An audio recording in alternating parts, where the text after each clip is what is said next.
কৌশলের নামে গুপ্ত কিংবা সুপ্ত বেশ ধারণ করেনি বিএনপির কর্মীরা। দুঃসহ সময় আমরা অতিক্রম করেছি। এই দুঃসময় এই মঞ্চে দাঁড়িয়ে আজকে এমন কয়েকজন সন্তান তার কষ্টের কথাটি উল্লেখ করে গেছেন, যে সন্তান একদিনের জন্যও তার পিতাকে হয়তো বা পিতার মুখকে হয়তো দেখার সুযোগ পান নাই, তেমন সন্তান আজ আমাদের ভেতরেই আছে উপস্থিত। হয়তো বা একমাত্র আল্লাহ রাব্বুল আলামিন জানেন যে সন্তান তার পিতাকে না দেখার কষ্টের কথা এখানে বলে গিয়েছে। আমরা জানি না, একমাত্র রব্বুল আলামিন জানেন সেই সন্তান তার পিতাকে আবার কোনোদিন দেখবে কিনা। অনেক সন্তান এখনো অপেক্ষায় আছেন। আমি এখানে ঢোকার সময় মায়ের ডাকের পক্ষ থেকে কতগুলো ফটো এক্সিবিশনের মতন এক্সিবিট করা হয়েছে ওখানে। সেখানে একটি ছবি দেখেছি।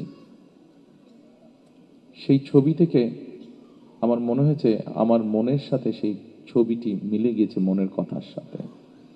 অনেক সন্তান এখনো অপেক্ষায় আছে যে তাদের সেই গুম বা হারিয়ে যাওয়া, যেভাবে বলি গুম হয়ে যাওয়া পিতা হয়তো এখনো হঠাৎ করে তাদের দরজায় এসে কড়াটি নাড়বে। অনেক মা হয়তো এখনো অপেক্ষায় আছেন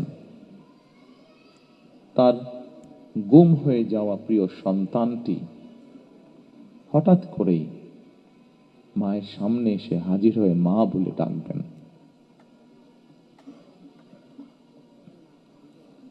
গুম, খুন, অপহরণের শিকার এইসব মানুষের শোকাতুর পরিবারগুলোর আশা ভাষা হয়ে কাজ করে যাচ্ছে একটি সংগঠন, মায়ের ডাক। ফ্যাসিবাদের শিকার মানুষদের প্রিয় মুখ হয়ে উঠেছে মায়ের ডাকের সানজিদা ইসলাম তুলি। দল হিসাবে সাধ্য এবং সামর্থ্যের সবটুকু নিয়ে নির্যাতিত পরিবারগুলোর পাশে দাঁড়িয়েছে আমরা বিএনপি পরিবার। প্রিয় স্বজনহারা পরিবারের সদস্যবৃন্দ, ১.৫ শতকেরও বেশি সময় ধরে ফ্যাসিবাদ বিরোধী আন্দোলনের তীব্রতা কখনো কখনো হয়তো কিছুটা স্তিমিত হয়েছে, কিংবা আন্দোলন কখনো তুঙ্গে উঠেছে, এবং এই আন্দোলন করতে গিয়ে বছরের পর বছর ধরে অসংখ্য গুম, খুন, অপহরণ, মিথ্যা মামলার হয়রানি, নির্যাতনের পরও বিএনপির একজন নেতাকর্মীও কিন্তু রাজপথ ছাড়েনি। একই পরিবারের এক ভাই গুম হয়েছে, আরেক ভাই গিয়ে তার জায়গায় পরের দিন রাজপথে আন্দোলনকে আরো তীব্রতর করার প্রতিজ্ঞার শপথ নিয়ে দাঁড়িয়ে গিয়েছে।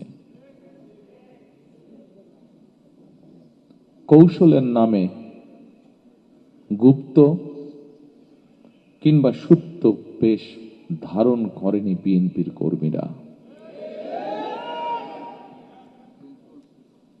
আমি বিশ্বাস করি, দৃঢ়ভাবে বিশ্বাস করি, যে দলের নেতাকর্মীরা অন্যায়ের বিরুদ্ধে এ ধরনের আপোষহীন ভূমিকা রাখতে পারে, সেই দলের বিরুদ্ধে ষড়যন্ত্র কিংবা অপপ্রচার চালিয়ে কেউ এই দলকে দমন করে রাখতে পারবে না ইনশাআল্লাহ।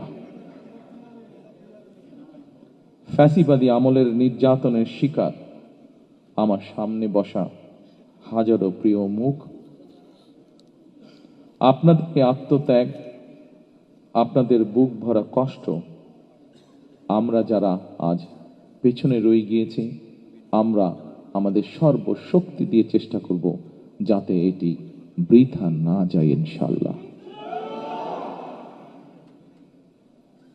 ফ্যাসিবাদ বিরোধী আন্দোলনে যারা গুম হয়েছেন, যারা শহীদ হয়েছেন, তাদের প্রতি আগামী দিনের গণতান্ত্রিক যে রাষ্ট্রের আকাঙ্ক্ষা আমরা দেখছি, সেই গণতান্ত্রিক রাষ্ট্র এবং সরকারের অবশ্যই অনেক অনেক দায় এবং দায়িত্ব রয়েছে।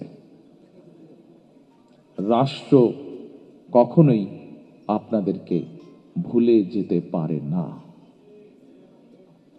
সকল শহীদদের আত্মত্যাগকে জনমনে স্মরণীয় করে রাখতে আগামী দিনে বিএনপি কিছু পরিকল্পনা গ্রহণ করেছে।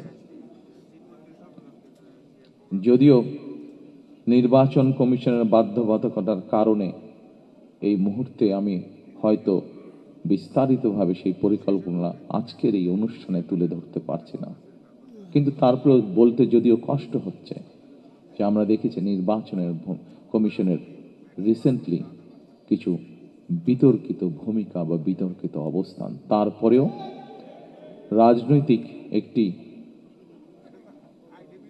দায়িত্বশীল রাজনৈতিক দল হিসাবে আমরা ধৈর্যের পরিচয় দিতে চাই।